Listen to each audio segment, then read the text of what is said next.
नमस्कार, मी गायत्री आणि तुम्ही ऐकत आहात द पर्पल चॅप्टर. आज आपण स्पर्श करणार आहोत एका अशा विचाराला जो आपल्या यशाच्या वाटेतील सर्वात मोठा अडथळा ठरतो. तो म्हणजे आंतरिक विरोध. आपण बाहेरच्या अडचणींवर मात करू शकतो, पण जेव्हा अडथळे आपल्या मनातच असतात तेव्हा खरी लढाई सुरू होते. आज आपण समजून घेऊया की हा अंतर्गत विरोध निर्माणच का होतो आणि त्यावर मात करण्यासाठी आपण काय करू शकतो.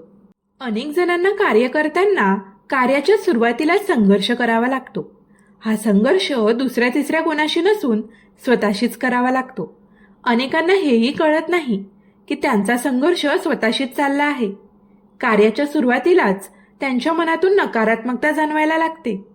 हे काम मला करायचे नाहीच, हा विचार आतमध्ये जोर धरायला लागतो, ज्याला इंग्रजीमध्ये इंटरनल रेझिस्टन्स असं म्हणतात. हा आंतरिक विरोध, आंतरिक संघर्ष त्यांना काम करायला उत्साह देत नाही, पहिलं पाऊल टाकायला मदत करत नाही, उलट बांधून ठेवतो. मग अशा लोकांची त्यांच्या कामात चालढकल सुरू होते. सकाळी काम करायचं ठरवलेलं असतं, 5 मिनिटांनी करू, दुपारी करू, जेवण झाल्यावर करू, याला फोन केल्यावर मग कामाला सुरुवात करू, तो काय म्हणतोय बघतो, अशी अनेक कारणं ते देऊ लागतात. मनाच्या या जाळ्यामध्ये हे लोक अडकतात आणि त्यांच्याकडून कित्येक दिवस, कित्येक महिने, कित्येक वर्ष कामाला सुरुवातच होत नाही. जर तुम्हाला अशा प्रसंगातून बाहेर पडायचं असेल तर काय करायला हवं? सर्वप्रथम हे समजून घ्यायला हवं की नक्की मला काय झालंय. खूप जणांना हेच कळत नाही, मला नक्की काय झालंय. कित्येक जण यावेळेस स्वतःशी खोटं बोलतात. मी काम का पुढे ढकलतो आहे? काम करताना मला आंतरिक कुठली भीती आहे? हेच त्यांना खूप वेळेला कळत नाही. मूळ कारण शोधलं गेलं तर आपल्याला जाणवतं, यामागे भीती हेच मूळ कारण आहे. ही भीती इतकी सूक्ष्म स्तरावर असते की त्याला भीती म्हणतात, हेच खूप जणांना कळत नाही. ज्यावेळेस तुमच्या मनात, तुमच्या आयुष्यात अशी परिस्थिती ओढवेल, त्यावेळेस सर्वप्रथम काय कार्य कराल तर स्वतःला विचारा, नक्की माझी समस्या काय आहे? मला नक्की भीती कशाची वाटते? मला नक्की दबाव कसला आहे? माझ्या कुठल्या गोष्टीमुळे माझी पावलं अडखडत आहेत? स्वतःला प्रश्न विचारायला सुरुवात करा. मिळालेल्या कार्यात यश मिळणार नाही याची भीती वाटते, की लोक काय म्हणतील याची भीती वाटते, की मला लोक हसतील याची भीती वाटते? IT प्रोफेशनमध्ये काम करणारा तरुण मुलगा मला भेटायला आला होता.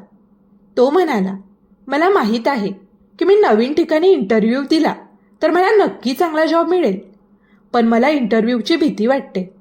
सर्वप्रथम मी त्याचं अभिनंदन केलं. मी त्याचं अभिनंदन करतोय म्हटल्यावर त्याच्या चेहऱ्यावर प्रश्न आला की हे माझं अभिनंदन का करत आहेत? तो म्हणाला, सर, अभिनंदन का करताय? अरे, तुला हे तर कळलं आहे की तुला कशाची भीती वाटते? खूप जणांना हेच कळत नाही की मला इंटरव्ह्यूची भीती वाटते. जर तुला माहीत आहे की तुला इंटरव्ह्यूची भीती वाटते तर काम सोपं आहे. तुला ती इंटरव्ह्यूची भीती घालवायची आहे.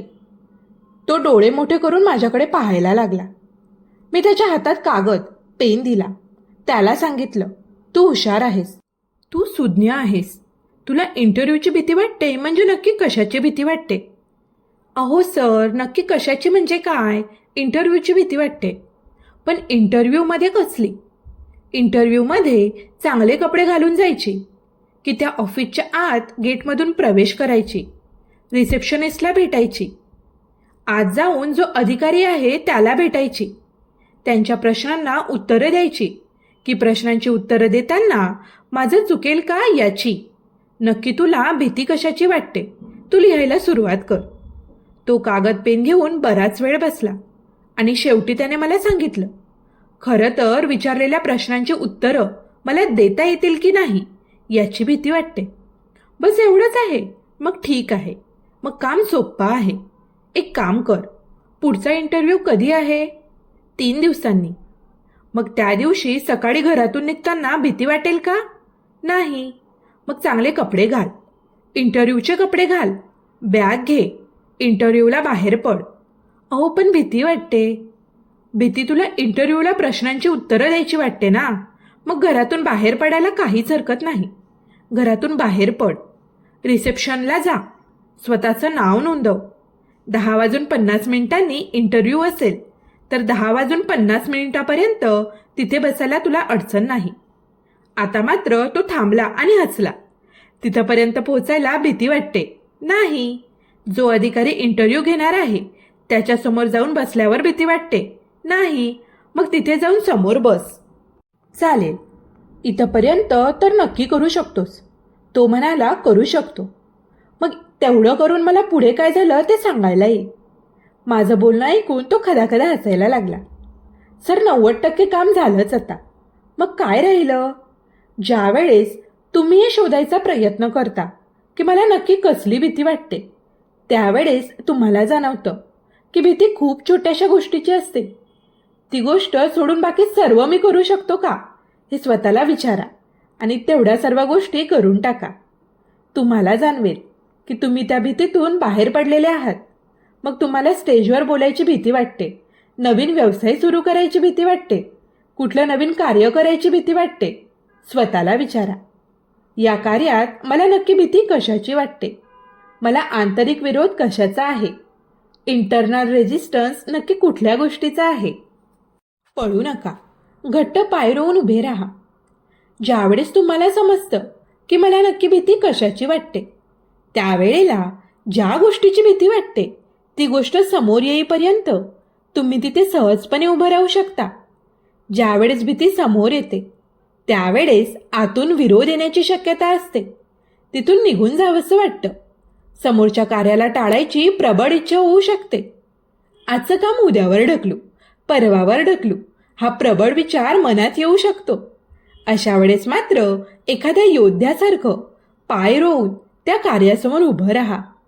ज्यावेळेस तुम्ही स्वतःला योद्धा समजता त्यावेळेला मन कितीही मागं जा म्हटलं तरी तुम्ही मागं जात नाही, कारण तुमच्यातला योद्धा जागृत झालेला असतो.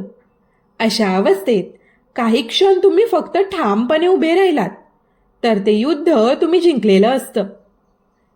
एक मुलगी कार्यशाळेत आली होती.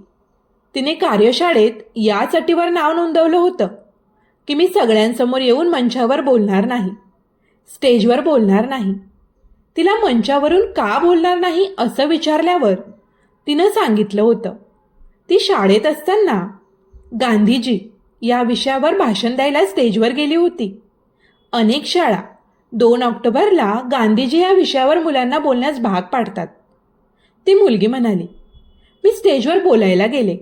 मोठा आव आणून मी बोलायला सुरुवात केली आणि मला म्हणायचं होतं गांधीजी राष्ट्राचे पिता आहेत, पण चुकून माझ्या तोंडातून गांधीजी राष्ट्राची माता आहे हे शब्द निघून गेले. ते ऐकून समोर बसलेल्या मुलामुलींनी प्रचंड गोंधळ केला. टाळ्यांचा आणि हशाचा पाऊस पडला. काही क्षणात माझ्याकडून काय चूक झाली ते मला कळालं. मी घाबरून स्टेज सोडून पळून गेले. त्या दिवसापासून मी ठरवलं की जीवनात काहीही झालं तरी स्टेजवर कधी जायचं नाही. माझा अपमान झाला होता, तो खूप मोठा अपमान होता. दुसऱ्या दिवशी मी शाळेत गेले तेव्हा अख्खी शाळा मला म्हणत होती, माता आली, माता आली. एकदा ती मुलगी त्या प्रसंगातून पळाली. त्यानंतर आयुष्यभरासाठी तिला स्टेजची भीती वाटायला लागली. तिला सांगितलं की तू तिथंच उभी राहिली असतीस, 1 मिनिट थांबली असतीस, सगळ्यांना हसू दिलं असतंस. काही वेळानंतर टाळ्या आपोआप थांबल्या असत्या.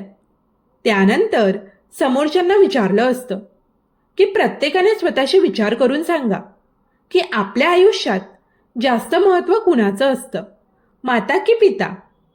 पित्यापेक्षा माता ही केव्हाही मोठी असते की नाही? मग जर माता मोठी असते तर माझ्या मते गांधीजी राष्ट्राची माताच होते. राष्ट्रपिता नसून ते राष्ट्रमाताच होते. हे ऐकून कौतुकाने त्या मुलीसाठी टाळ्या वाजवल्या गेल्या असत्या. चूक झाली होती, भीती वाटली होती, पण अशा वेळेस पळू नका. घट्ट पाय रोवून उभे राहा. ज्यावेळेस तुम्ही अशा प्रसंगातही पाय रोवून उभे राहता त्यानंतर तुम्हाला जो आत्मविश्वास मिळतो तो तुम्हाला आयुष्यभर कामाला येतो. अशा प्रसंगात एकतर तुम्ही भीती घेऊन बाहेर पडता जी आयुष्यभर तुमच्या सोबतीला असते, किंवा आयुष्यभरासाठी आत्मविश्वास घेऊन बाहेर पडता.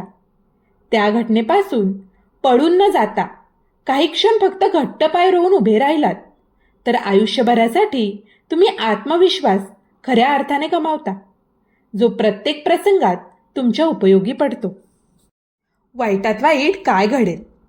ज्या वेळेला असा प्रसंग येईल की अजून मला काही वेळाने एखाद्या गोष्टीसमोर जायचंय, त्याची भीती वाटते, त्यावेळेस जातानाच पाय थरथरतायत, नकोसं वाटतंय, अशा वेळेस स्वतःला एक प्रश्न विचारा, वाईटात वाईट काय घडेल? तुम्ही इंटरव्ह्यू द्यायला चालला आहात. प्रश्न आला की मला इंटरव्ह्यूची भीती वाटते. स्वतःला विचारा, वाईटात वाईट काय घडेल? मला तो जॉब मिळणार नाही, जो माझ्याकडे आता सध्याही नाही आहे. जेव्हा तुम्ही स्वतःला विचाराल की वाईटात वाईट काय घडेल, तेव्हा तुम्हाला जाणवतं वाईटात वाईट जे घडणार आहे ते फार छोटं आहे, फारच क्षुल्लक आहे. मग स्वतःला सांगा, जे वाईटात वाईट घडणार आहे ते मी आत्ता स्वीकारतोय, ते मला मान्य आहे, यापेक्षा वेगळं काही होणार नाही. जेव्हा तुम्ही त्याचा स्वीकार करता त्यावेळेस आपोआप तुमच्यातील निर्भयता, तुमच्यातील साहस बाहेर येतं. डान्स कॉम्पिटिशनच्या फायनलला एक मुलगा पोहोचला होता. कॉम्पिटिशनच्या अगोदर त्याला फार भीती वाटली होती की यात मी कसा जिंकू शकेन. ज्यावेळेस त्याने आजूबाजूच्या त्याच्या प्रतिस्पर्ध्यांना बघितलं, त्यांची तयारी बघितली, तेव्हा त्याला खात्री पटली की मी जिंकूच शकत नाही. तेव्हा तो आपल्या मित्राला म्हणाला, मी जिंकणार नाही, मला खात्री आहे. त्याचा मित्र हसला आणि म्हणाला, अरे तुला जर खात्री असेल तर मग आता काय, बेधडक वाग, एन्जॉय कर. तुला खात्री आहे तू जिंकणार नाहीस, तर मग जे व्हायचं ते होऊ देत.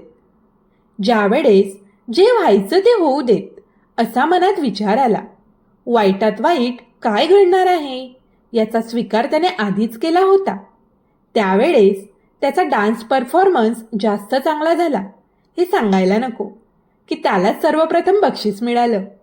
फक्त वाईटात वाईट काय होईल याचा त्याने स्वीकार केला.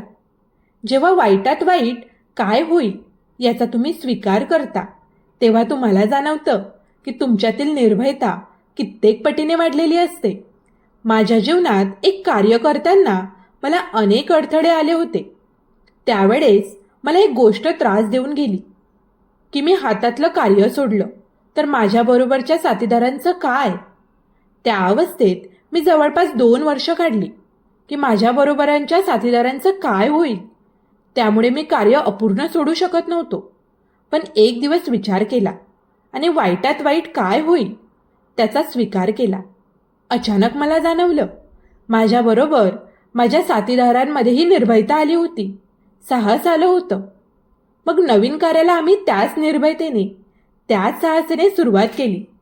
जुनं कार्य सोडून नवीन कार्य सुरू करण्याचं साहस हे एका छोट्याशा प्रसंगाने दिलं, छोट्याशा विचाराने दिलं की वाईटात वाईट काय होईल.